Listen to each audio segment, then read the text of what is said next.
Biology Part 72.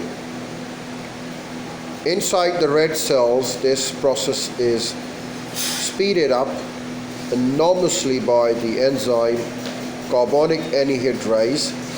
As blood flows through the tissue capillaries, the enzymes act to produce large amounts of carbonic acid, which immediately dissociates to form H+ ions and hydrogen carbonate ions, HCO3.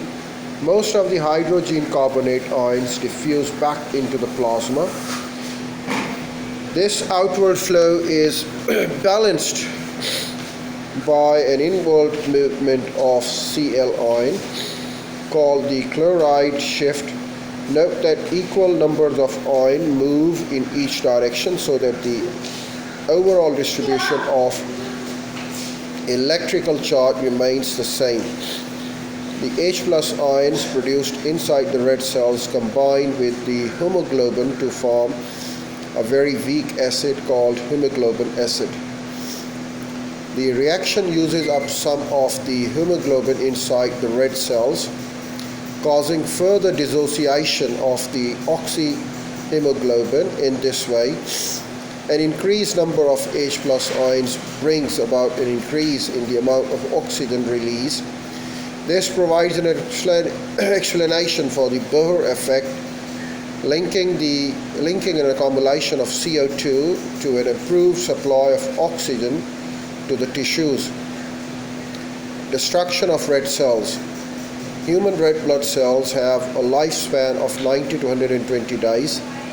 They cannot divide because they have no nucleus and no rough ER.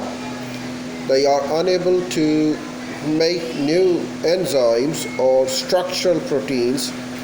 As a result, they deteriorate progressively. Old and red blood cells are recognized and eventually destroyed by large phagocytic cells called macrophages.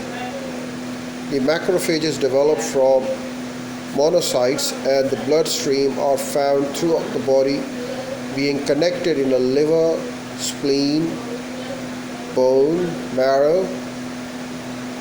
Collectively, spleen and bone marrow. Collectively, they form reticuloendothelial system of the body.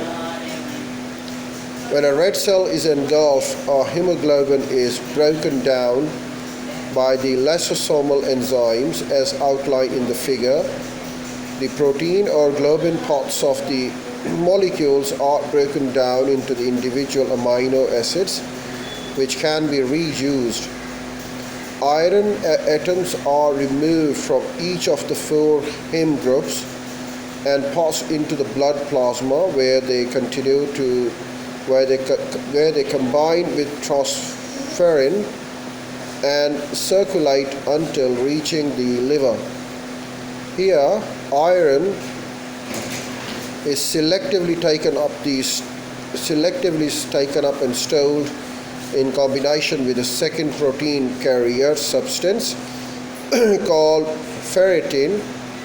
Iron from ferritin can be mobilized as required and transferred to bone marrow for the use of manufacture of new red blood cells. The residue of the heme group is released from macrophages and the yellow-red pigment bilirubin. Bilirubin is responsible for the yellowish color blood plasma. It circulates the blood until it is removed by the liver cells, as outlined in the tutorial earlier. Eventually, bilirubin leaves the body in the form of bile pigments. Next, we have other oxygen-carrying pigments. In the human body, hemoglobin occurs only in the bloodstream and in the bone marrow. Where red cells develop, a second oxygen-carrying pigment called myoglobin is found in the large quantities in the body muscles. as described in the quantities of the body muscles. As described in the tutorial earlier, each molecule of the myoglobin consists of a heme group attached to a globin protein chain and the complete molecule comprising only one such unit rather than four as in the case of hemoglobin.